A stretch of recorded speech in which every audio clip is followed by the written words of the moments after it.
these trippy background effects within just a few clicks. Let's stick around because I'm about to drop some sauce in this tutorial, and I'll show you guys the simplest and quickest way to do it, and also a slower technique, but that one is free. But without further ado, let's get right into this tutorial. So as you can see, we're in After Effects, and I got this clip right here, which is the clip that I'll be using to edit on. And I got my subject and my background separated already. I rotoscoped out my subject, as you can see, so I won't go through that in this tutorial. You should already know how to do that. And now I'll add on a refined soft matte effect onto my subject, just to make the edges a little bit smoother.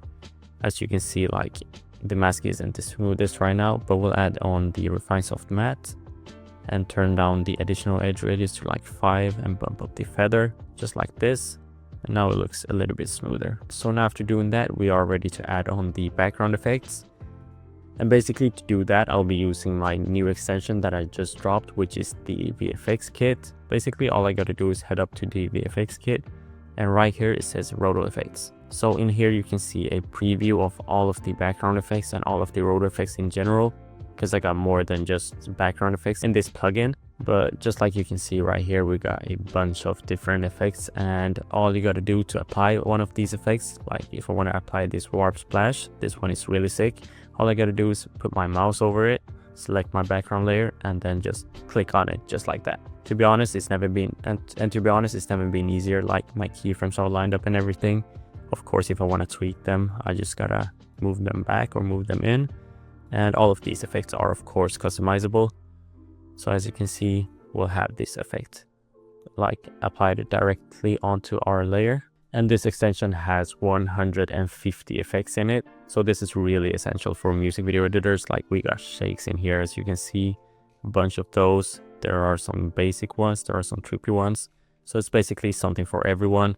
We got a lot of crunch effects in here as well, because that's really trendy, like jitter frames effect, glitchy effects, dark glitches, and just some random ones like this one I call Don't Crash, because it's just really intense.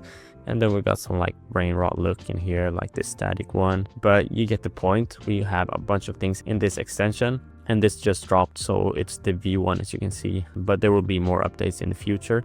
But it's basically the effect that I added on. And I know there might be some people watching thinking like, I don't want to buy that shit, and just tell me how to do it. So basically on this channel I have a bunch of tutorials on these trippy background effects, and I'll break down this effect as well step by step. And then all you gotta do if you want to be able to add on these effects quickly is just follow the tutorials, follow my breakdowns, then just select all of your effects, go to animation, save animation preset, and then you save it. And then in here in your effects and presets tab, let's say I want to add on and after you save your presets, you can basically just create your own preset packs, just like I've done here. Just simply apply them by dragging them on, like for example this vortex blast. I have a tutorial on this effect on my YouTube, so you can just follow it, and that's basically a simple and quick way to do it. But you'll obviously have to create those presets yourself if you don't want to go and buy them from anyone. But for this effect in my VFX kit, I used a sapphire warp chroma that I keyframed from 1 up to 1.1 and turned up the rotation to 15 and then back to 1. And then I also added on a warp puddle that I keyframed like this, and then here at the peak I just dragged it up to like 0.1 and then all the way back to 0 again. And then a warp fisheye, did the same thing from 0 all the way up to like minus 0.1 and then back to 0. And then a warp bubble that I keyframed from 0 up to 0.1 and then back to 0, and a hue saturation and a glow, and we got this.